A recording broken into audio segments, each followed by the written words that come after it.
guys, welcome to today's video. This is my new art space that I'm super excited to have, and I'm just showing it at the beginning of today's video, just because I'm super excited to have my own space. And today we are going to be working on finishing these paintings. This is the underpainting for one, and the underpainting for another one. They are completely dry. They were done on separate occasions. But today we are going to finish them.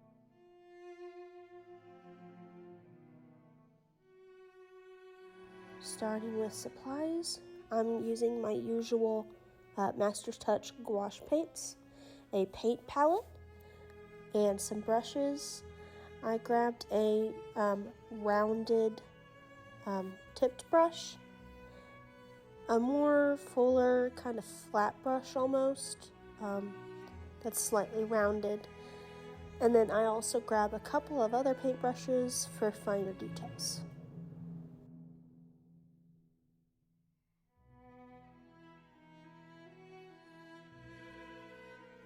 For the colors, I'm starting off with mauve, titanium white,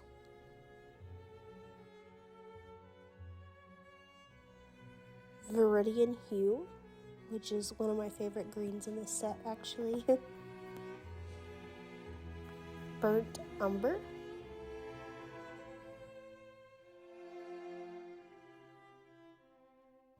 lemon yellow, which is super bright yellow. That's all the colors, and then I just kind of mixed them with a palette knife to get the different grays. And I think I'm going to start off with looking at the reference photo. I'm going to make the dress a darker color. This is our starting point.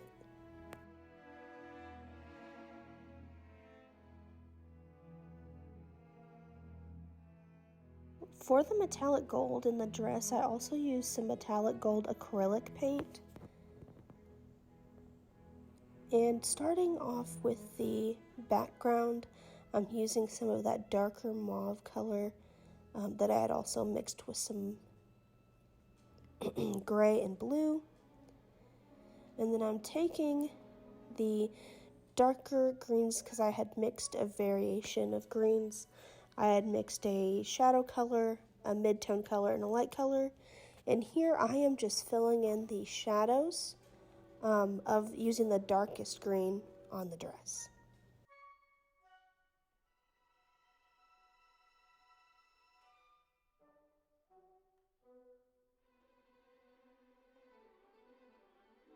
Here I'm taking the mid-tone as well as the highlighted green, and I'm just placing them next to each other and then wetting my brush a little bit to get a gradient and blend them to really make the fabric come alive.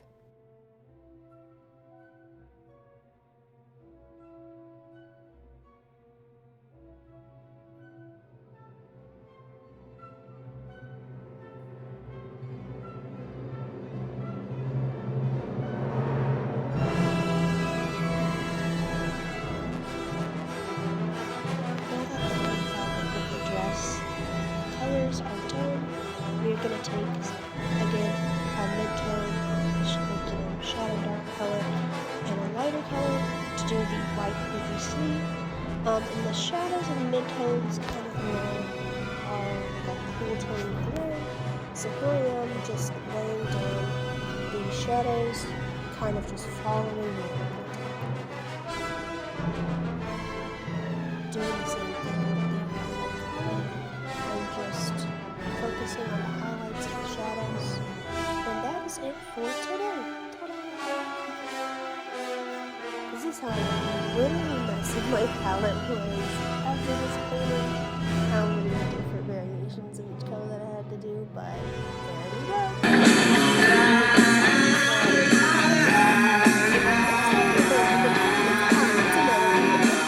And we are going to try to finish this one today. And I believe we are going to focus more on the face today. And I think I'm going to start off with the eyes. I always like starting off with the eyes. I don't know why.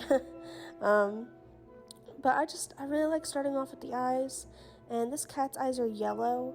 I didn't want them to look super cartoonish and filled in, so I really watered and thinned out this gouache paint to really try to give it some dimension so I could really lightly layer it.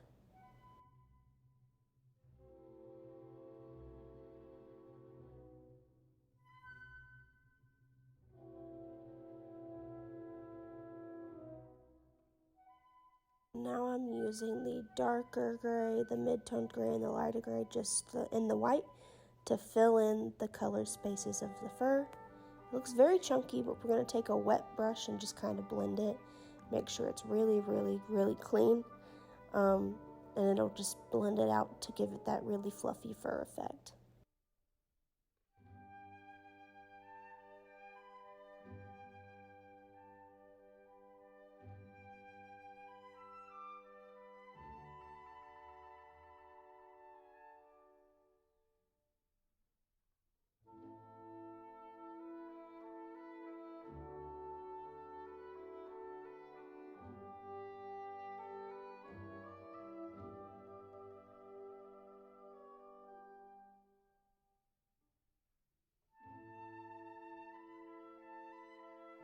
Now we are going to take the longer gouache detail brushes.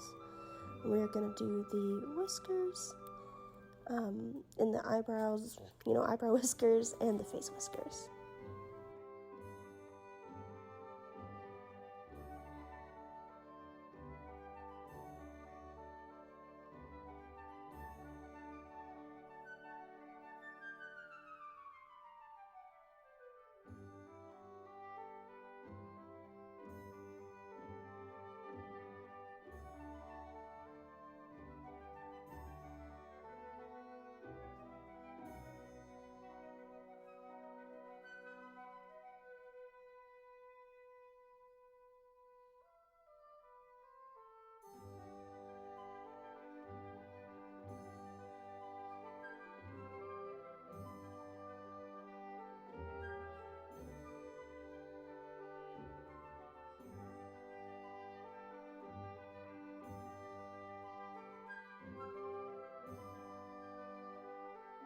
Now that the other one's finished, let's get started on the other cat.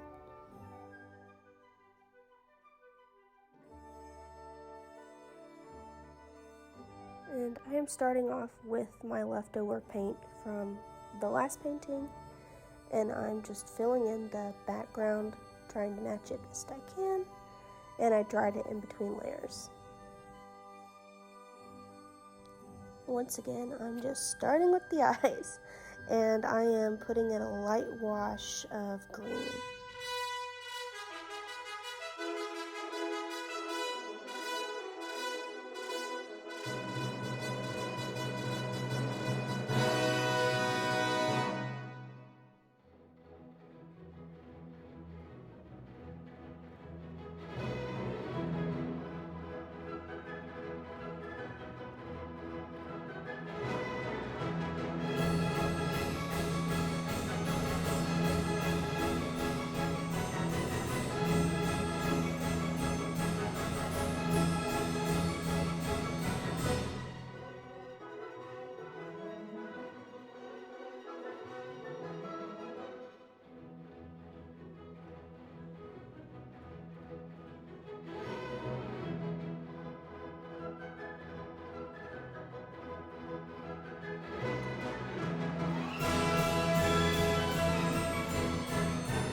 there's both of them done side by side.